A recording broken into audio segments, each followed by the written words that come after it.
Uncovering the existence of a previously unknown sibling and the shocking revelation of one's adoption may seem like a plot from a cinematic tale.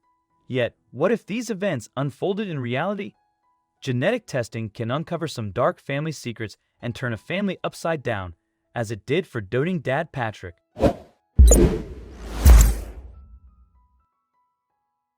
When his 39th birthday rolled around in March that year, he decided to do a fun experiment with his 14-year-old adopted son, Evan. He thought it was a cool idea and ordered an at-home DNA test kit, knowing little that his fun experiment would reveal something unexpected. "Dad, what is this thing? And why are you swabbing my cheek?" Evan asked as Patrick collected their samples for the test. "It's a DNA test kit, son. Did you know? We are all 99.9% alike, and you may never know who can be related to you." Patrick collected the samples and sent them for testing. He assumed he would soon get to the bottom of the genetic diseases he might have and gather some information about Evan's birth parents. But what he discovered 3 weeks later was not what he expected. Patrick was thrilled when a notification popped on his laptop. He logged into his password-protected DNA testing account to check the results. "Finally, I can find out more about my son and my family tree," he exclaimed, filling in the necessary information to access the results. But the results unraveled something Patrick never expected. His DNA was a 99% match with Evan's, indicating he was the boy's birth father. "What? How can this be?" he shrieked, deciding not to show his son the results until he cracked the mystery. The first thing he did was reach out to the foster home from where he adopted Evan 14 years ago. "Mr. Gilmore, it's so nice to see you. How may I help you?" the caregiver asked him. He was the same man Patrick had contacted 14 years ago regarding Evan's adoption. "I wanted to discuss some details about Evan." "Oh, how is he? Did he adjust well with you?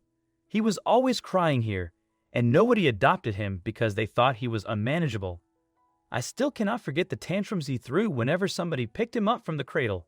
Thank goodness, he now has a loving home." This sounded odd to Patrick, considering Evan never cried or threw tantrums as a baby under his care. "Okay, so do you have any contact details of his parents? His mother, maybe?" asked Patrick. "No, I'm sorry, Mr. Gilmore, but we don't have any information about Evan's parents. We just found him on our doorstep without any identification or letter attached to him." Distraught, Patrick went home, but he was determined to find out why Evan turned out to be related to him. "What am I missing? How is it even possible that this boy is my biological son?" he thought. Then his ex-wife, Andrea, came to mind. 14 years ago, Andrea and Patrick's marriage hit a rough patch after he refused to try new things to make more money. He had the potential but didn't like taking risks, so he stuck to his low-paying teaching job. His stubbornness and indifference to her nagging about new money-making schemes ended their marriage. They divorced, and Andrea walked out of Patrick's life without looking back. Patrick thought about their last few months together before they broke up. He remembered Andrea throwing up a couple of times and visiting the doctor occasionally. When he asked her about it, she told him it was nothing to worry about, just stress. Several doubts brewed in Patrick's head. He knew where Andrea worked, so he went to see her for an explanation. "Patrick, I'm so glad to see you. How are you?" she greeted him. "I'm good. How are you?" "Well, look at me. What do you think? I married a rich man, and I am so happy now. What about you?" "Still single," Patrick bluntly replied. He just wanted to get to the point, but that's not why I came here. "I want to know about Evan." "Evan? Who's that?" "My son." "You have a son." "I adopted him from the shelter 14 years ago, and it turns out that he is my real son." Andrea turned pale and frowned. Her reaction made Patrick suspicious. "I want to know the truth, Andrea. Speak up. Why do I have a son I never knew about? You're the only woman I've been intimate with. Tell me the truth." Moments of silence prevailed until Andrea finally spoke up. "That boy is your son, Patrick. Our son," she cried. "Our son? But I'm sorry.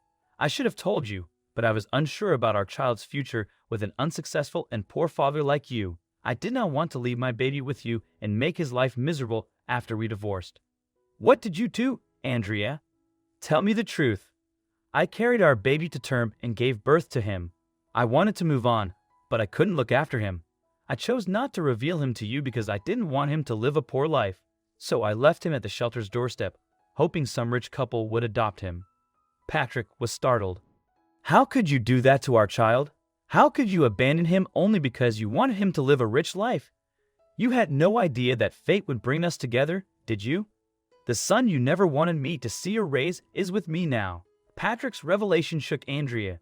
She felt guilty and apologized. "I'm sorry, Patrick. I just wanted our son to live a better life, free of struggle. I thought you could never afford to give him the life he deserved. Your sorry will not make up for the heartbreak I suffered alone until he came into my life. Your rash decision almost kept me from being a father to my son. Patrick, I'm glad you found him. I know what I did was wrong, but I had no choice. Please take care of our son," cried Andrea. "I know how to take care of my son. You don't have to tell me. Goodbye," he fumed, storming out. "Dad, I can't believe it. This bike is amazing. Did something good happen at work?" Evan exclaimed with excitement as he laid eyes on the mountain bike Patrick had gifted him. A dream come true. Patrick chuckled warmly. "Well, son, in a way, yes. I've been promoted from being your adoptive father to becoming your biological father." Evan raised an eyebrow, struggling to grasp the profound meaning behind Patrick's words.